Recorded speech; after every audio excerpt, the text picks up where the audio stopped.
Hello friends, how are you. कैसे हैं आप सब। मेरे यूट्यूब चैनल में आप सबका स्वागत है। मैं मंजू सिद्धार्थ आपको जीवन की सच्ची कहानियाँ सुनाती हूँ। अगर आपने मेरा चैनल सब्सक्राइब कर लिया है तो बहुत अच्छा, और अगर नहीं किया है तो प्लीज़ कर लीजिए। बेल आइकॉन पे भी क्लिक करें जिससे मेरे नए वीडियोस आपको हमेशा मिलते रहें। अब कहानी आगे बढ़ाते हैं। सुबह जब चंदा की नींद खुली तो दादी बेड पर नहीं थी। उसने देखा कि दादी दीवार की एक खुली अलमारी में अपना मंदिर सजा रही हैं। लेटे लेटे ही चंदा टुकुर टुकुर निहारने लगी। दादी नहा धोकर तैयार थी और बड़ी तन्मयता के साथ मंदिर व्यवस्थित कर रही थी। चंदा ने दादी की टेबल क्लॉक की ओर देखा और उछल पड़ी। बाप रे, 10 बज गए। दादी, आपने मुझे जगाया नहीं। दादी बोली, तुम इतनी गहरी नींद में थी। मैंने कई बार आवाज़ दी पर कोई फ़ायदा नहीं हुआ। अच्छा चलो, अब फटाफट तैयार हो जाओ। माँ नाश्ते के लिए आवाज़ लगा चुकी हैं। उसके बाद आकर मुझे रूम सेट करने में हेल्प करना। दादी को भी अपना रूम सेट करना था नए घर में आने के बाद। चंदा बेड से कूद कर उठ गई। दादी चौंक गई। इतनी जोर से कूद के उठी कि दादी जो थी वो चौंक गई और बोली, ये कौन सा तरीका है उठने का चंदा। चंदा शरारत में हंसती हुई ऊपर भाग गई। शरारती तो थी चंदा। बच्चे तो जब तक शरारत ना करें तो मज़ा नहीं आता है। ऊपर पहुंची तो माँ बोली, चंदा नाश्ता ठंडा हो रहा है, फ्रेश होकर जल्दी आओ। आज माँ ने आलू के पराठे बनाए थे जो चंदा को काफ़ी पसंद हैं। माँ से बोली, माँ मुझे दही मत दो, आम का अचार दो। माँ को मालूम था चंदा को आलू के पराठे दादी वाले आम के अचार के साथ ही अच्छे लगते हैं। चंदा बोली, माँ और सब लोग कहाँ हैं। माँ ने बताया, सब ब्रेकफास्ट करके अपने अपने कामों में व्यस्त हो गए हैं। आज तो बड़ी देर तक सोती रही। चंदा बोली, हाँ माँ, कल शिफ्टिंग में बहुत थक गई थी ना। माँ हंसते हुए बोली, हाँ सारा काम तो तुझे ही करना पड़ा था। चंदा बोली, माँ। इतने में ऊपर से मीरा आ गई। बोली, माँ लंच में क्या बना रही हो। फिर चंदा से बोली, कहाँ थी तू। ज्योति ने तेरी आधी स्टडी टेबल पर कब्जा कर लिया है। चंदा बोली, क्या। और ऊपर जाने के लिए उठने लगी। माँ ने कहा, पहले नाश्ता फिनिश करो फिर जाना। चंदा कहाँ सुनने वाली थी। फटाफट पराठे में अचार लगाया और रोल करके खाती हुई ऊपर की ओर भागी। उसकी टेबल कैसे ले सकती थी ज्योति। माँ बोली, अरे दूध तो पी कर जा। आती हूँ आती हूँ माँ, कहकर वो फटाफट सीढ़ियाँ चढ़ गई। चढ़कर अपने बेडरूम में पहुँच गई।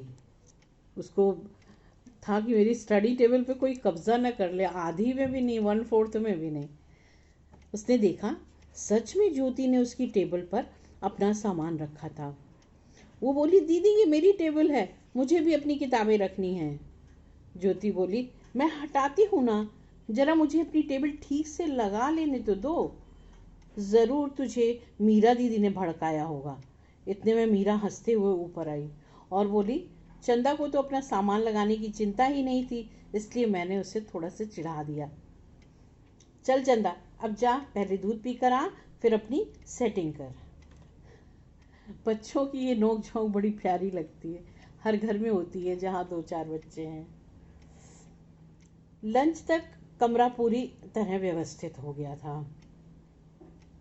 फैन के नीचे रूम के बीच में एक डबल बेड और एक सिंगल बेड इस प्रकार लगा हुआ था जैसे एक ट्रिपल बेड लगा हो, क्योंकि तीनों को एक साथ सोना था। चंदा का बेड अलग नहीं लग सकता था। पहले ये था कि एक साइड में चंदा का बेड लगेगा, लेकिन नहीं, चंदा ने दीदी लोगों के बीच में सोना था। शाम को जब स्वरा आई तो चंदा ने अपना कमरा दिखाया। काफ़ी देर तक दोनों बतियाती रहीं, फिर बाहर खेलने के लिए चली गईं। वैसे वो बहुत ज़्यादातर समय दादी के पास भी सोती है।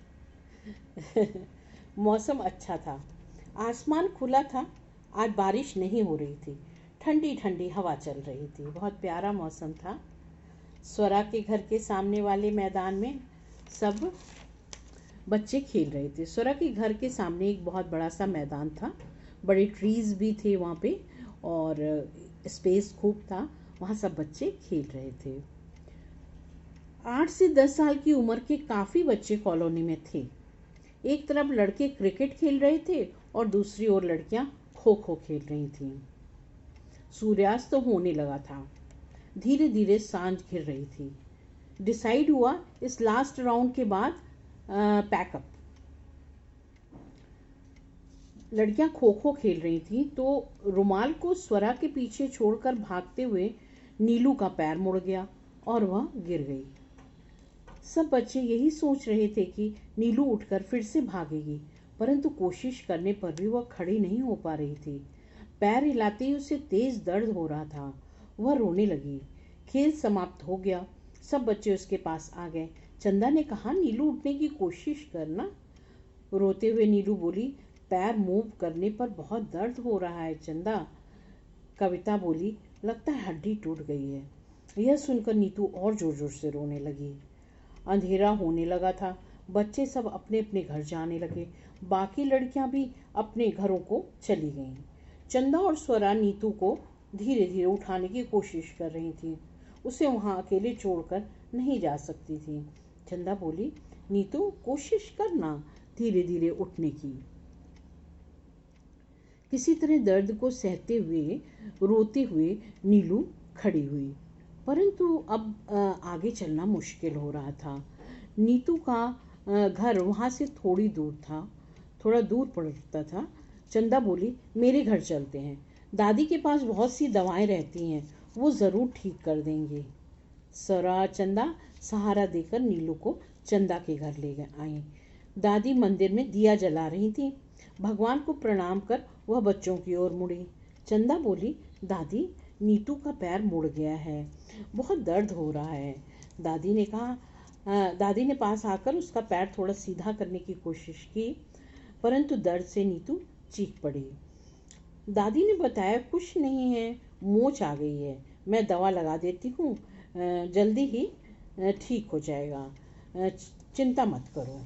दादी ने अपना दवाइयों का पिटारा खोला और उसमें से एक ऑइंटमेंट जो एक शीशे की बोतल में था, हल्के हाथों से नीलू के एंकल पर मल दिया।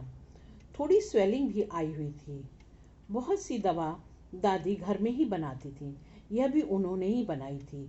बच्चों को कपूर की तेज स्मेल आ रही थी, कैम्फर की स्मेल आ रही थी।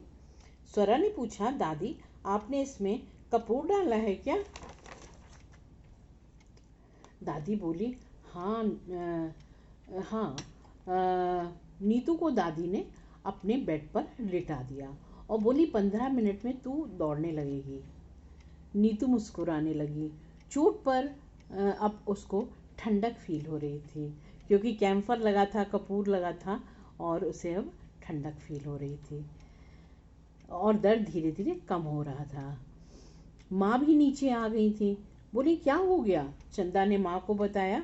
दादी बोली, नीतू की माँ को फ़ोन कर दो, वह वहाँ चिंता कर रही होंगी, 15-20 मिनट में चलने लगेगी। 10 मिनट बाद दादी ने फिर से ऑइंटमेंट लगाया। 5 मिनट बाद ही नीतू बोली, अब मैं चल सकती हूँ, मुझे घर जाना है, माँ परेशान हो रही होंगी। अब उसको अपनी मम्मी की चिंता हुई जब दर्द कम हुआ। अंधेरा हो गया था, बच्ची को अकेले भेजा नहीं जा सकता था।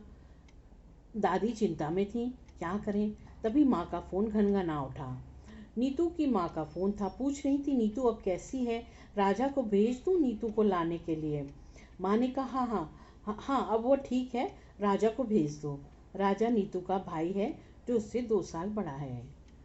सहारे से नीतू धीरे धीरे उठकर खड़ी हुई और कदम आगे बढ़ाया। अब वह धीरे धीरे चल पा रही थी। अब तक राजा भी आ गया। दादी ने एक छोटी शीशी में एक छोटी शीशे की बोतल में थोड़ा ऑइंटमेंट रखकर उसको दे दिया और बोली, माँ को बोलना रात को सोने से पहले अच्छी तरह लगा देंगी। नीतू को छोड़ने सब बाहर निकल आए। स्वरा के भैया भी उसे लेने आ गए थे। दोनों सहेलियों को बाय बाय करके चंदा माँ और दादी के साथ अंदर आ गई। दादी की गोद में बैठकर बोली, दादी आप कितनी अच्छी हो, आपने मेरी फ्रेंड को ठीक कर दिया। दादी ने प्यार से उसके गाल को चूम लिया। माँ भी मुस्कुरा रही थी। कितना एक बच्चे को कितना अच्छा लगता है कि उसका फ्रेंड जो है, कहाँ वो रो रही थी, फिर वो एकदम ठीक होकर चली गई। दादी के लिए उसको बहुत प्यार आया कि दादी ने उसकी हेल्प की और वो ठीक हो गई। बच्चों का मन बड़ा नाजुक होता है, तुरंत ही पिघल जाता है। और तो जो उनसे प्यार से बोले, प्रेम से बोले, उससे प्रेम करने लगेंगे। और ज़रा सा किसी को रोते देख लेंगे तो उनके भी आँख में आंसू आ जाएगा। और वो तो नीतू तो उसकी फ्रेंड थी, स्वरा और चंदा की। दोनों ने चिंता करके उसको वहाँ से लेके आए और उसकी हेल्प की। ऐसे समय में हम अगर किसी की हेल्प करें तो खुद को भी बहुत आनंद मिलता है और जिसकी हेल्प होती है उसे भी बहुत राहत मिलती है। दोस्तों आज बस इतना ही, फिर मिलते हैं next week. Bye bye, take care, God bless you all, I love you all.